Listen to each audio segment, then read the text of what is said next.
US Polo right now, you have a Phygital strategy, and I'm hearing Phygital, omnichannel so much. Relevance is the key word here, right? If it's not relevant for me, I don't want to consume it. Marketing calendars have become extremely complex than what they used to be 15 years ago.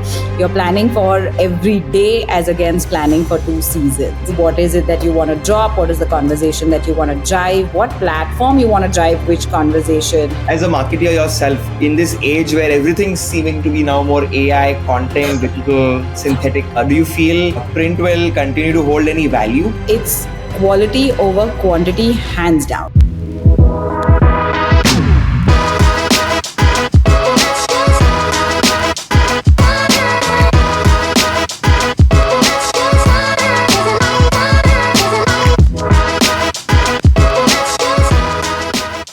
Hey there, welcome to Marketing Mavericks with Indiefolio. Today we have Sneha, Mahant, Mehta with us, who's the head of marketing at US Polo. Sneha's career spans over 17 years, where she's worked with a lot of categories, from media to retail to fashion. She's covered a lot of industries. She did fashion design and then jumped into marketing, and we discussed this entire journey. We also unpack a lot of insights and advice for young marketeers as well as creative founders.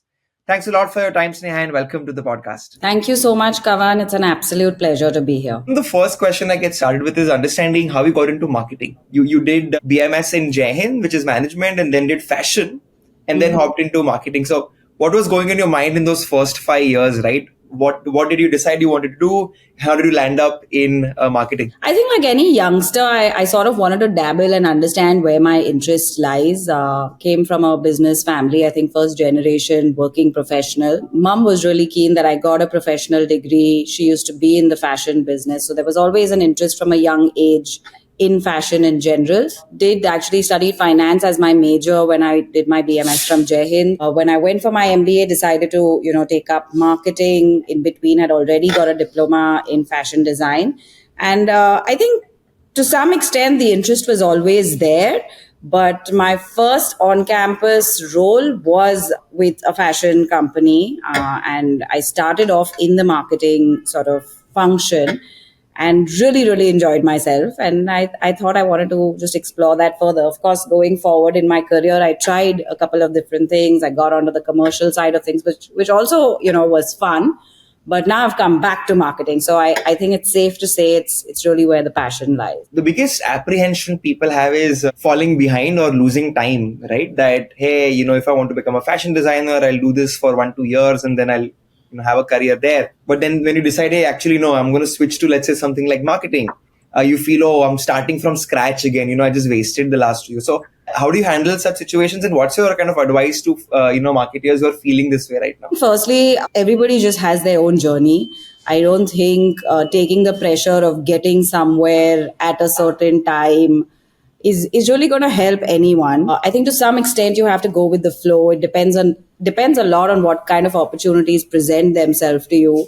You obviously have, the decision making in your control, but sometimes you have to risk it a little bit, try different things to also learn and also to understand where your interest lies and what you're good at doing and what is giving you joy at the end of the day.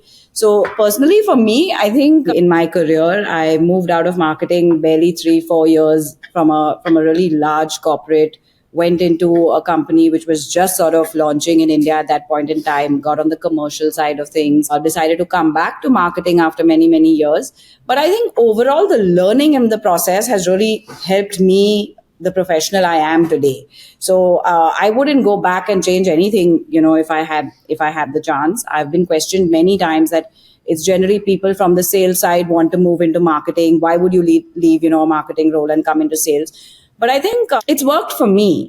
So I mean, the only advice is that, follow the path that is sort of being put in front of you and take some risks. And then sooner than later, you'll decide for yourself what is it that you want to do.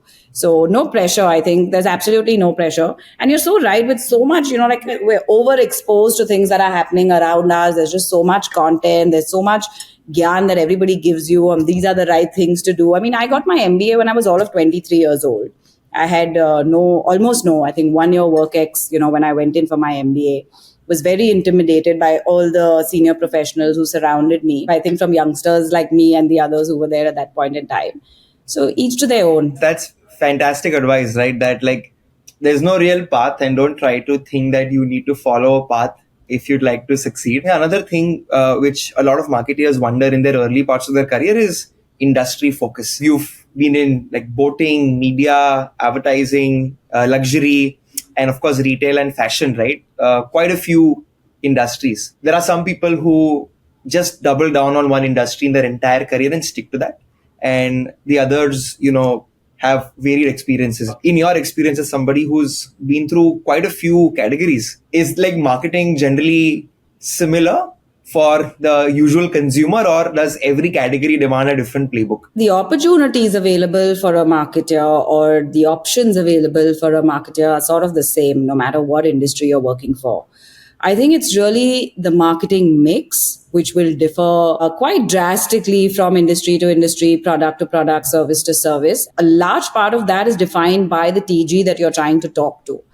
So again, for me, working in different industries, trying to sort of reach a very, very different audience for each of them. Boating, especially in India, is extremely niche. You're talking to like a 0.1% kind of, population who would be interested in the space or would even think of buying or renting a boat or a yacht. A brand like US Polo that I'm currently working with is relevant in so many people's lives. So I think it all starts from your consumer and then leads you into what is the right channel, what is the right way to sort of connect with them, engage them, and then, of course, convert them. Personally, if you ask me, I think it's great to have exposure across different industries, different categories, and then you sort of fine tune into what you need to do. Again, there are certain experts who've spent years working on the same category, works for them as well. But if you ask me, I would always say get as much of the larger picture that you can. So there's a lot of cross sort of learning that you can apply from one industry to the other.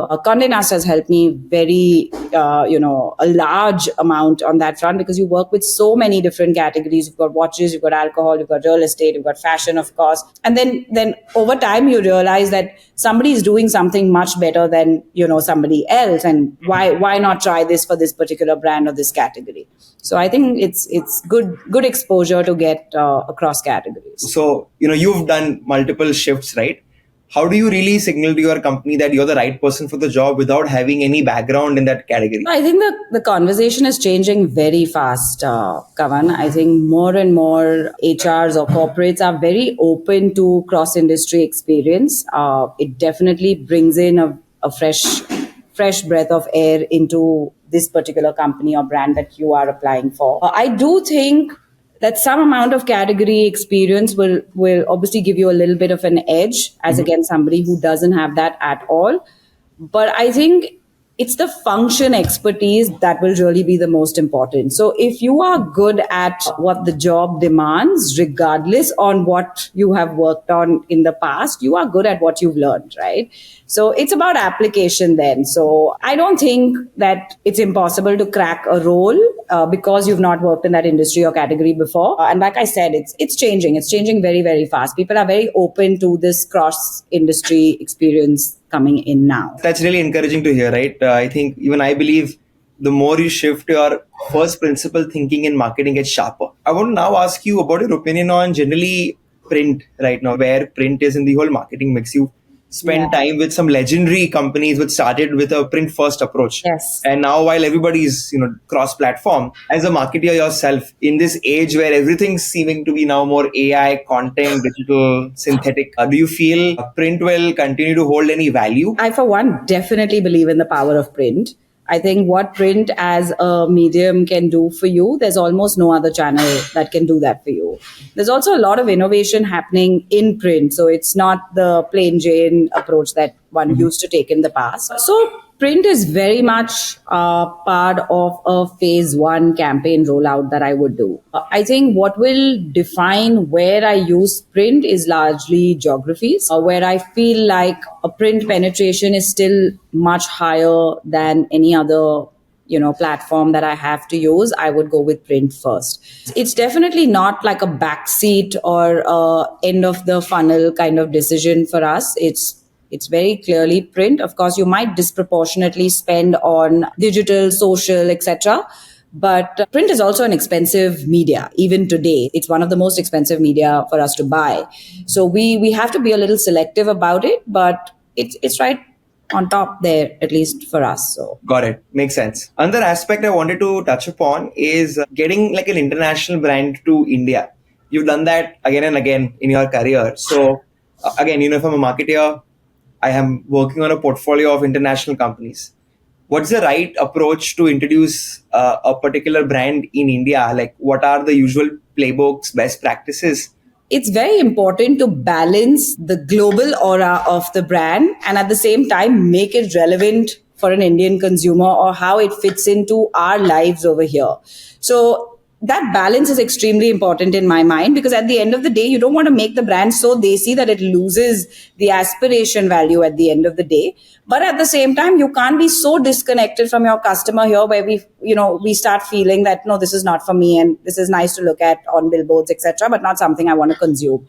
So I think that balance needs to be maintained. My approach is generally to balance, and I'll talk about content because it plays a very important role in terms of the visuals or the imagery and the lifestyle that one is trying to sell. I will always balance it with global imagery, cut to Indians using the brand and their sort of take and POV on it. And if one is able to maintain that aspiration as well as relevance, I think that's the job done. Would you say that leveraging like Indians in that kind of a vibe of the aura, as you said, of the brand really helps with conversions or general awareness? I think it does, because at the end of the day, if I look at any brand communication, I need to be able to relate with it. Right. Now, at what level I relate with it is the marketer's job. You have to tell me how this fits into my everyday life, right? Right. A lot of global brands are now looking at faces from different markets just to build on that relevance. And there's just so many examples. There was a time when there was only one global sort of ambassador who used to be an international face, and that was being splashed in every market that the brand was present in. Today, you'll see they have multiple faces for the brand. In fact, they've also gone to a level, above, where it's not just one face through a year. You'll see multiple faces working with a brand. Now, I think that helps because, again, relevance is the key word here, right? If it's not relevant for me, I don't want to consume it. If it fits into my life, absolutely, I'm happy to try it. If I then love the product, love the brand, I'm going to become a loyal customer for you. So I do feel like local faces work to a large extent, but at the same time, we don't want to make it so local that people start believing, and there are a number of brands without naming them, where consumers have started believing these are Indian brands because they've been around for so long. They've only seen Indian campaigns and faces around it. But there's no connect left with where the brand came from, what the origin was, what, the actual heritage or the legend of the brand is. So we want to maintain that. And I always sort of bring this point that it's very important for every brand to remember its core. So whatever you do needs to be in and around that core. You don't want to move so far away that you've lost the essence of the brand. And that can happen sometimes by, trying to localize too much. So as long as the core is sort of retained, the message or what you stand for, the position you want to hold in a customer's mind or in the marketplace remains intact, then I think you're fine, you're safe. Then you can do a level of localization for the brands. I've always, wondered, like, it's a pretty complicated place to be because the moment you Indianize it too much, especially for like luxury brands or fashion brands, it kind of goes away. I'm in Mumbai, and when I go to Palladium, I don't often see, Indian faces, and I thought, okay, maybe that strategy works. But that also made me feel that relatability is missing sometimes. Correct. But then I do agree. I think now more and more I'm actually seeing Indian celebrities now on those digital screens now all the time. Yes. Talking about stores, Sneha, I want to now talk about this general customer experience. I think everybody's talking about that being the differentiator these days. And when you're in retail, I feel physical spaces teach a lot to you, and you can learn a lot from physical interactions when it comes to customer experience, be it retail stores, be it hotels, be it airports. Like if I'm creating a good customer experience and I'm maybe, let's say, doing it digitally, what does retail or offline really teaches you about building an overall customer experience digitally? I really believe that any physical experience has a much deeper impact on a customer than digital can ever have. As a consumer myself, so if I have to just step out of my marketing shoes for a minute, even now, my first point of exchange or interaction with a brand, I would always prefer for it to be in the physical form where I'm walking into a store, touching and feeling the product, experiencing what the store has to offer, what the brand has to offer. And then my second and third purchase probably is happening online. But I think for us to be able to tell a brand story, that physical experience is still very, very important. And again, more so, I think, in a country like India, where we are just sort of penetrating now at tier two, tier threes. And for them, it's very important as well to get this experience in person and then maybe go back and buy the brand a second time or a third time online. While digital, of course, is very superior in terms of being able to deliver an experience, but I'm a little old school in that sense, I think. So for me personally, extremely important. I also feel like the standard of retail is now suddenly so elevated in our country that one is missing out if you're not being able to walk into a beautiful mall or a beautiful store and get that experience for yourself. So I would like be encouraging people always to walk into a store, because I think that's where you really understand what the brand is trying to do or what is the essence that it's trying to bring to life. So very important in my mind. US Polo right now, you have a Phygital strategy, and I'm hearing Phygital omnichannel so much because several years ago, many brands that across fashion and accessories and actually all kinds of categories started as digital first companies. Yeah. But now they're picking up funding and they are focusing a lot on retail. So that obviously signals to me that this is the right way to build in India. But if I'm a startup, right, as you just said, it's so demanding now to have a very good retail experience. It's very expensive. You can just site very cheaply and quickly compared to actually being in a premium space. Because again, in retail, if you're not in the right space, it's useless to have a store there, right? So what's your advice, for somebody building a fashion brand, let's say, or a luxury brand? Yeah. And I am trying to, do a 0 to 1. Yeah. Is my focus going to be phygital from day one? Is it going to be offline from day one, or is it going to be online from day one? What do you think you'd suggest? To a large extent, it does depend on the investment appetite. If one has the investment appetite, 100% you'd want to put up a beautiful physical store. Also, the kind of space you want to operate in, right? Like if you're a luxury store having one store in the entire country, and the customers will come to you because they want to buy your brand. Cut to if you are a brand who is far more accessible and is playing the volume game, then having multiple points of sale becomes very important. Fair. So I think the end game obviously has to be a mix of a physical format as well as e-com, because e-com gives you access. It gives you access to so many different parts of the country where you don't have the best malls or you don't have the best retail real estate, to walk into. But for a startup, I obviously understand why it makes sense to start online and then first stabilize what you're doing, understand who your customer is. A lot of learning comes from the online as well as to which are your important markets. One is, of course, access, but second is also in terms of reports, right? There's a lot of KPIs that one can chase and see what you're delivering on, then decide what's important for your brand and business before you get into a high investment retail format. And again, going back to the point that retail is so elevated now, it's not about just opening doors to, a mediocre looking store. That's not going to cut it for you. That's probably going to hurt your brand more than help.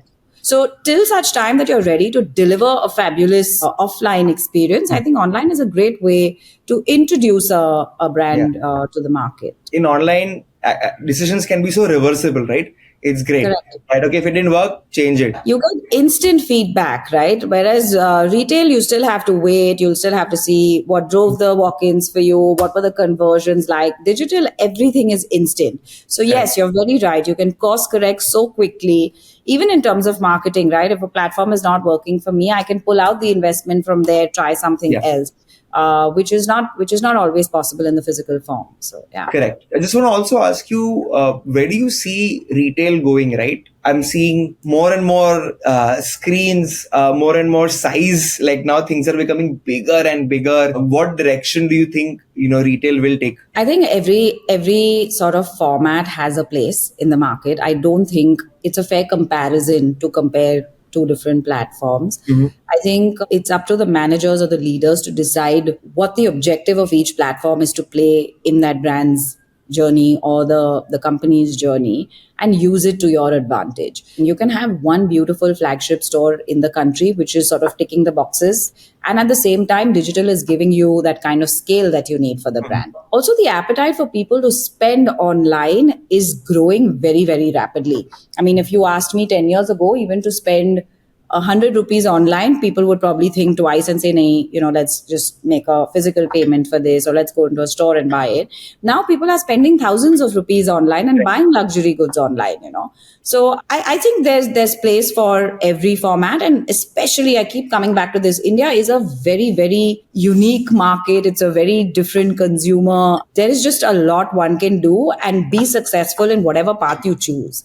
Right. So it's again coming back to what works for you, what works for your brand, what works for your business. I'll now jump into, the later part of the podcast now, which is focused on a bunch of questions from the IndieFolio community. So IndieFolio is a network of agency founders, creative studios, as well as a large base of, freelancers and creative consultants. So there's been a huge, huge change in the creative stack, where it's gone from just a few creators and films and out of office for a few times a year to now needing high scale content production. Because of that, I believe, brands are now letting go of the AOR model, right? Where one agency does everything, but now more and more people are involved. Correct. But because that's been happening, I'm also hearing like the golden age of advertising is over, right? Because the briefs are becoming more demanding, in the sense like you need it faster, you need it now. Brand managers always complain that agencies really don't understand my brand or my overall positioning. But then at the same time, the creative people are like, you're briefing me today morning and you want a delivery by EOD. You've not even told me what the brand is, because you said you're too busy. There's a lot of push and pull happening here. So how do you manage this explosion of content, especially because from the background you have, a lot of these guys are supposed to produce content at scale. So I would love to know, what's your trick or trade to kind of create high scale content today? Of course, planning, lots of planning. I think marketing calendars have become extremely complex as on date than what they used to be 15 years ago. You're planning for every day as against planning for 2 seasons. At least in the fashion cycle, we were very clear. We have 2 seasons in the year. We have two, sales or end of season sales as we call them. And you need to basically plan content around that. Gone are those days. So you're literally planning, every day, what is it that you want to drop? What is the conversation that you want to drive? What platform you want to drive which conversation? So it's extremely complex, to say the least. But for me, I think it's quality over quantity, hands down.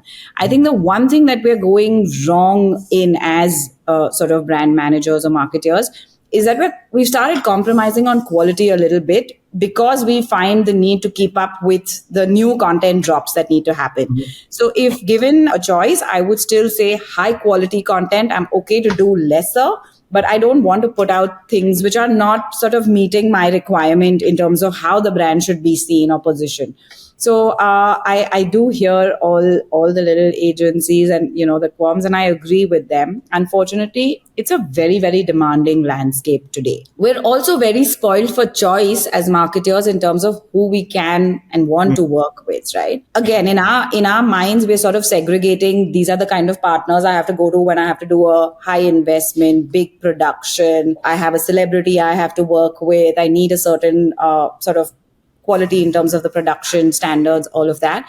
And at the same time, if I'm only producing for, say, a social platform, I don't need to do all of that. These are the 5 boxes that I need to have checked. So I think we're very spoiled in terms of the partners available. I must say that we have a lot of creative talent in this country, and not just from the agency perspective, but also the content creators. There's just such fabulous work that is going out there. Our challenge is the differentiation. Like, how is it that I'm working with a particular content creator who's also not talking about five other brands competing with me in the same space, in the same day or the same week? So Right. those kind of criteria then become important. I think, again, going back to what the core of the brand is, and everybody who you partner with is sort of aligned with that brand positioning or the brand ethos. And it's not just because this person is very influential on social media and so I must work with them. Right. So I think there are multiple criteria that come into play. Content is king, but focus on quality over quantity is my advice to everybody, because this is going to stay there forever. So Right. we have to just make sure we're putting out the right stuff. So, how do you structure a team to create this content, right? Like, is it outsourced fully? Is it in-house? Is it a hybrid? If hybrid, what is in-house? What is outsourced? If you can just give a note on that too. It's absolutely hybrid. We work, like I said, with many different partners on the outside, again, depending on for what platform you're creating for. Sometimes it's just created by the influencer. Sometimes it's a big production, because campaigns, obviously, we want full control. So we will work with the larger sort of agencies who are able to give us those kind of productions. There's a lot of requirement for doing cataloging and the simpler content which has to go, which is not really the lifestyle imagery you're trying to sell, but more functional, showing the product, showing different aspects of the product, etc., which can be managed in-house more easily, and is also a very consistent requirement, especially when you have a big presence online. That becomes a very hygiene requirement for you. So those are the kind of things that will generally be handled by the teams internally. But at the same time, we're spoiled for choice. There are lots of partners out there who are doing, and they're some people are good at something, some people are good at something else. So it's always right to get the right expert on board to deliver on the objective that you're chasing. So I think hybrid model works. Yeah, there are many brands who started creating full-fledged content teams, almost like an agency within Yeah. the companies. It works for them, but I like to have the choice to decide who's the right partner for me for that particular job. Another thing which is giving a lot of anxiety to creative people today is AI.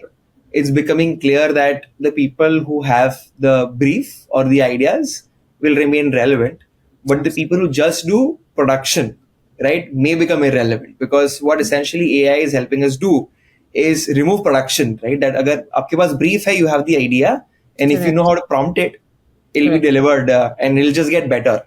Yeah. So, fashion brands, for example, spend a lot of time and energy into production. Right? You Yeah. constantly need to create cataloging, you need to constantly create image banks, video banks. What's your take on leveraging AI for that? Right? Do you feel that eventually fashion brands will just prompt it out?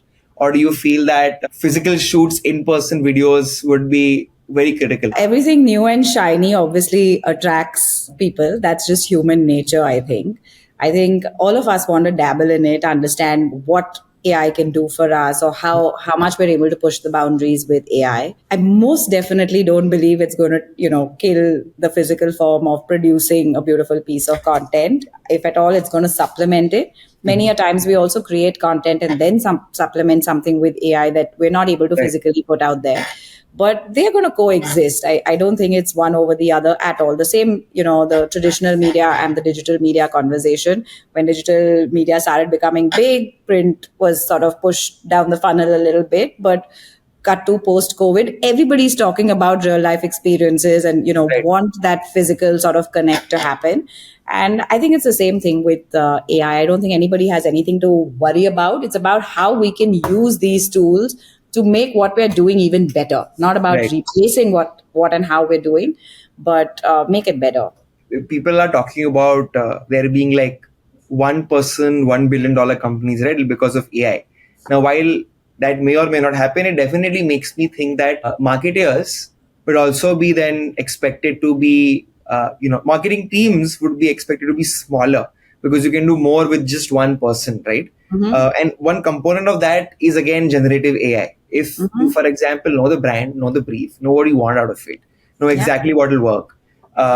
Maybe a marketeer can only start generating content. So that's another question which is, in our community, which is asked often, is that will marketeers then be expected to become folks who actually generate content, or would creative people continue to be hired for generating content, maybe through AI. So I wanted to understand from you, what would like the future toolkit look like for a marketeer and content creation? Marketing is not just creative, it's not just the art aspect, right? It's as much science as it is an art. I don't think it is fair to sort of reduce a marketer's job to only content creation. There is just so much more one has to do, which no tool can do for you. At the end of the day, the human brain is the human brain. And I think that's what we are all hired for, to bring that human touch and to do that level of analysis. Even if you have all the data in front of you, you need somebody to at least extract what the key insights for you are. Right. So I feel, while it's great to be able to work with a leaner team, but I don't think it's possible for a marketing leader to take on a creative person's job. It's just not possible. And also, that's not our core expertise. To a large extent, we are great at defining what we want. We are great at giving direction in terms of this is what my creative should look like and this is what it should deliver for me. But at the end of the day, for any role, actually, if you're going to try and do everything yourself, something's going to give and something's going to slip. I really believe that there are experts, and our job is to be able to leverage those experts to get to the objective or the KPIs that we're setting for ourselves. Great, Sneha. Thank you so much. I think it's been a pleasure talking to you. We are now to the last question, right? You've given a lot of thoughts on what marketeers should do. As a parting thought, I'd love to ask you, a question for all the young marketeers who maybe aspire to be in your place one day, who want to be a marketing leader one day. What do you think they should focus on in their early parts of their career to have a successful, path to being a leader one day? I don't think the learning ever stops. And that may be true for many different functions, but I think marketing is one of the most dynamic functions, right? You go to bed at night, you get up in the morning, and there's something new which is happening, and that you need to learn about, you need to know how to implement, and you need to evaluate whether it's something that works for your Right. particular brand or category. So I think it's great to be poised at the start of your career with whatever the environment is on the day off, but every single day there is new learning happening. I think the one sort of key way of doing this is surrounding yourself with the Gen Z and the younger lot, because we were that at one point when we started our careers, but now there's just so much going on, and the best way to sort of learn what the latest trick in the book is to have these youngsters around you. I think they're able to add a lot of value, to lives of millennials like me. You have to keep absorbing and you have to keep evaluating of what is the right thing for your role or for what you need to deliver as a brand. Fantastic. That's some fantastic advice. Sneha, thank you so much. It's been a pleasure talking to you. I hope you had a good time. It was fabulous. Thank you so much. It's always nice to have these kind of chit chats. There's a lot of learning that comes even from the questions you're asking me. So thank you. I appreciate it. Thanks. It was a pleasure hosting you. And, for everybody who's tuned in so far, thanks a lot. If you'd like to hear another marketing leader soon, please like, share, and subscribe. A new episode will come out soon. Bye-bye.